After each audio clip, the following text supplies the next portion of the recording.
পেরেশানিতে পড়লে, টেনশনে পড়লে এই দোয়াটা।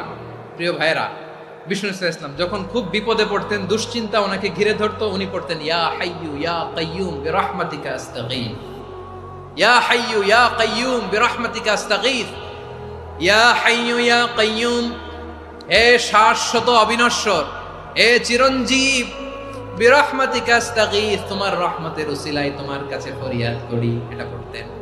আবার আরেক বর্ণনায় এসেছে ইয়া হাইয়ু ইয়া কাইয়ুম বিরহমাতিকা আস্তাগীথ আসলিহ লি শা'নি কুল্লাহু ওয়ালা তাকিলনি ইলা নাফসি তারফাতা আইন। আসলিহ লি শা'নি কুল্লাহ, আল্লাহ আমার সবকিছু আপনি সেটেল করে দেন।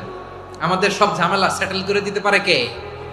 আমরা তো সেটেলমেন্টের জন্য এসপি সাহেবের কাছে যাই, ডিসি সাহেবের কাছে যাই, অমুক ভাইয়ের কাছে যাই, তমুক ভাইয়ের কাছে যাই। এই দোয়া পড়লে আরশের উপর থেকে আপনার ম্যাটার সেটেল করে দিবে কে? তাহলে পড়বেন ইয়া হাইয়ু, এ চিরঞ্জীব। হাইয়ু মানে চিরঞ্জীব, যিনি চিরকাল বেঁচে থাকবেন, মরবেন না। আল্লাহ মরবেন? তার কোনো লয় আছে? ক্ষয় আছে?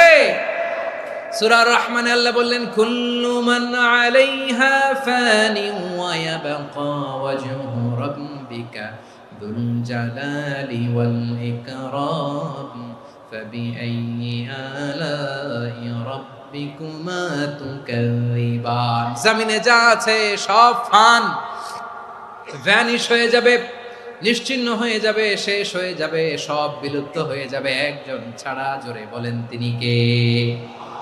ইয়া হাইয়ু। আমার সাথে আওয়াজ করে পড়েন ইয়া হাইয়ু ইয়া কাইয়ুম ইয়া হাইয়ু ইয়া কাইয়ুম বিরহমাতিকা আস্তাগীথ আসলিহ লি শা'নি কুল্লা ওয়ালা তাকিলনি ইলা নাফসি তারফাতা আইন।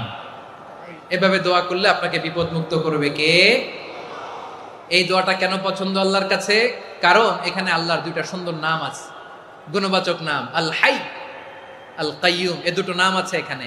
আবার এই দুইটা আয়াতুল কুরসির অংশ। আয়াতুল কুরসির শুরু তো এটা আছে না নাই? হ্যাঁ, আছে না নাই?